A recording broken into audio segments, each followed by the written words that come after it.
Cidadão, iremos conversar com Diego Panhussati, bacharel em Direito e militante negro, sobre o coletivo Enegrecer, que realiza atividades socioculturais promovendo o debate sobre a negritude e a luta antirracista. Olá, Diego, bem-vindo. Poderia explicar como surgiu o coletivo Enegrecer no estado do Tocantins? Bom dia, Elian. Bom dia a todas e a todos. O Enegrecer nasce em 2009, na cidade de Salvador, na Bahia. Estavam presentes representantes de vários estados, dentre eles um representante do estado do Tocantins. Então, desde a fundação do coletivo, lá em Salvador, já teve um retorno para o estado do Tocantins com um núcleo consolidado. E aí, desde esses 12 anos de atuação, a gente teve representantes dentro de entidades da União Nacional dos Estudantes, tivemos representantes dentro de conselhos aqui no estado do Tocantins. E eu acredito que o principal desafio que a gente tem tido é realmente a relação do racismo estrutural que existe no nosso país, que minimiza, ou que tenta invisibilizar a necessidade de se lutar contra o racismo, já que é uma necessidade, é uma pauta tão relevante, só que infelizmente algumas pessoas tentam até mesmo negar o racismo no Brasil, tentam minimizar a necessidade da gente se organizar enquanto grupo de jovens negros, enquanto um grupo da comunidade negra, para fazer esse enfrentamento que é tão necessário e é tão urgente.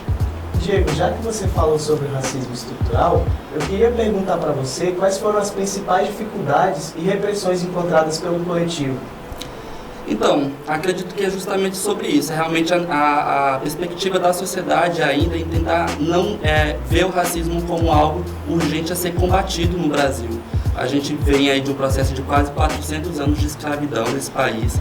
Depois desses 400 anos de massacre, tortura, apagamento, roubo, invisibilidade, a gente tem mais 100 anos de total aniquilamento da nossa história, o processo de eugenia no Brasil, que tentou acabar com a vida da população negra. Então, digamos que só de 88 para cá, com a Constituição de 88, é que a população negra começou a ter o mínimo de direitos garantidos através de uma lei, através da Carta Magna, que é a Constituição. Até esse período, ou seja, digamos aí, 480 anos, nós tivemos aí uma projeção da população negra sempre subordinada.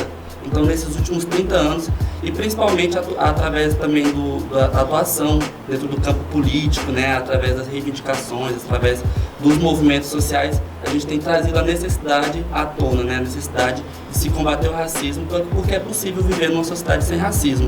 Chega a ser tão condicionada essa sociedade que segrega, que exclui, que condiciona a população negra aos piores índices da sociedade, aos piores índices de moradia, ainda um déficit educacional, as piores condições no mercado de trabalho. Então, a gente ainda está trazendo à tona essa necessidade para que a gente possa realmente viver numa sociedade sem racismo, porque é possível, Tem aquela fala, ninguém nasce odiando um outro, A gente é ensinado, então se a gente é ensinado a odiar, a gente também pode ser ensinado a amar. E eu acredito, não sei se ainda em vida, mas eu acredito que nesse processo, a largos passos que a gente tem tido da luta antirracista, que vem de muito tempo, A luta antirracista ela existe desde que o povo negro foi escravizado.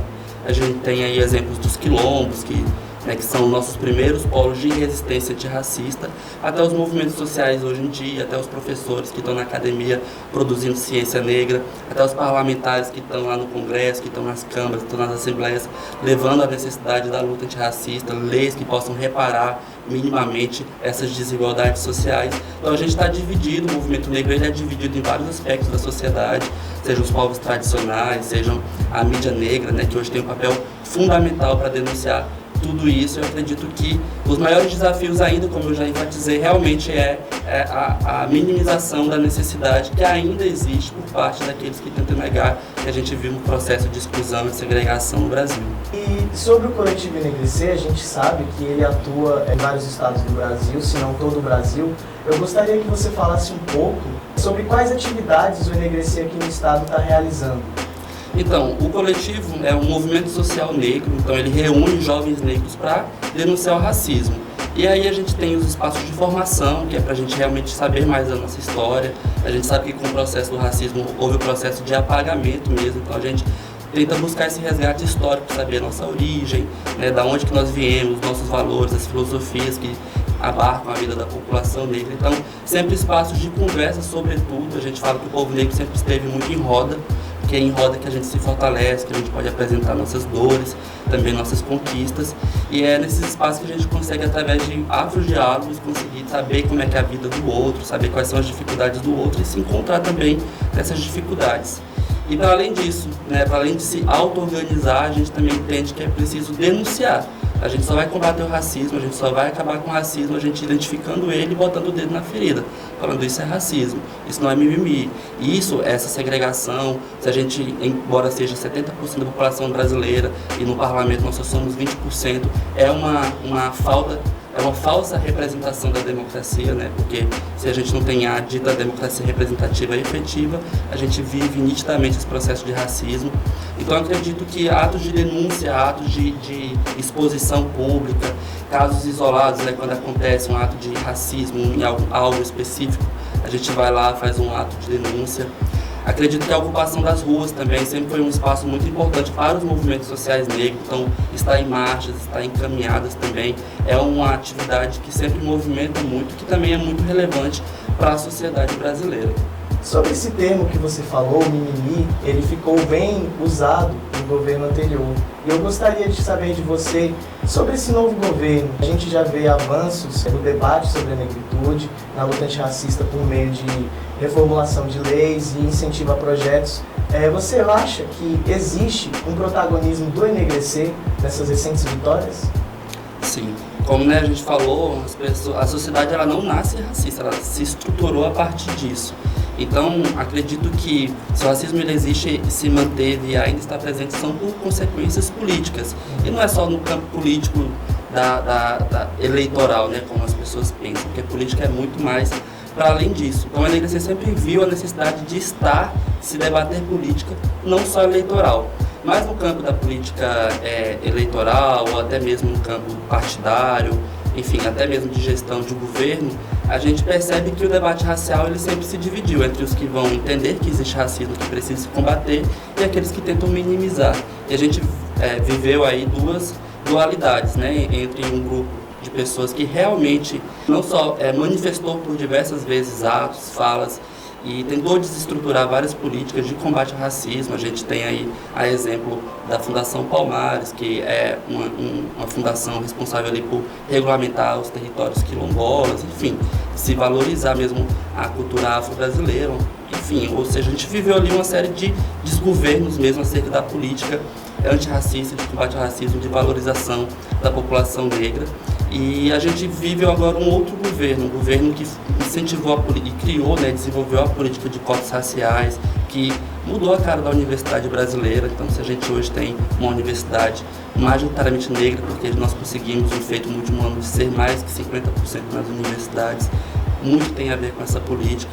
Mas não só, né? A gente já tem vivido aí a política que equipara o crime de injúria ao crime de racismo, ou seja, hoje a pessoa que comete um ato racista ela não vai sair tão impune, porque ela também vai ser, né, equiparada ao crime, ela vai ser direcionada até uma delegacia. Ou seja, a gente tem visto aí uma diferença nítida entre essa gestão. A gente vê um governo hoje que criou o Ministério da Igualdade Racial, que tem no seu ministério como a ministra uma militante dos movimentos sociais, ou seja, não é uma pessoa aleatória que foi identificada, é uma pessoa que tem uma trajetória de luta, que tem uma trajetória de estar nas bases sociais, de entender ali a necessidade mais de perto e hoje levar essas necessidades diretamente para esse órgão máximo, né, para essa instituição máxima que vai acompanhar a vida da população negra em todo o território, buscar equiparar, buscar reduzir essas desigualdades. Acredito que a gente tem que manter a gente tem que manter vivo, sempre aceso, a necessidade de se levantar a pauta antirracista e jamais deixar que volte a desvalorização, as narrativas que são, né, ofensivas à luta antirracista. Bom, Diego, para a última pergunta, eu gostaria de saber de você como o coletivo Enegrecer pode alcançar, pelo debate e por outras vias, essas pessoas que tentam minimizar o racismo no Brasil? Então, eu acredito que sempre através do convencimento mesmo, seja através das nossas narrativas, através de um arcabouço histórico, que é o que nos ampara para dizer que existe racismo no Brasil. Então, acredito que através de geração em geração a gente tem melhorado, né? Eu sempre falo que muito mais longe nós já estivemos. Se um dia a gente tinha legislação que nos escravizava, hoje em dia a gente tem legislação que pode condenar um racista à cadeia. Então acredito que hoje, se a gente tem 20% no parlamento, embora ainda seja muito pouco e longe de ser o ideal, em um determinado período a gente sequer votava porque sequer a gente era ser humano, né? Considerado ser humano. Então acredito que hoje em dia todo o reflexo, né, da luta ancestral, né, dos que vieram antes de nós, daqueles inclusive que se rebelaram durante a escravização, tem um efeito. E a nossa atuação hoje tem um efeito para o hoje e para o amanhã, sobretudo, né? Porque a gente luta, né? A gente não luta sobre o racismo só para que eu não viva o racismo, a gente luta para que o conjunto dessa comunidade negra deixe de sofrer racismo. Eu acredito que a verbalização, né, a comunicação da necessidade do fim do racismo é o que tem convencido. E a gente, sobretudo, entende que as pessoas negras, porque no Brasil, através do processo de eugenia, através do processo de miscigenação forçada, houve um apagamento e até mesmo um afastamento da identidade racial das pessoas, né? Somos um país negro muito miscigenado, a gente sabe que as pessoas tentam negar sua negritude ainda no Brasil.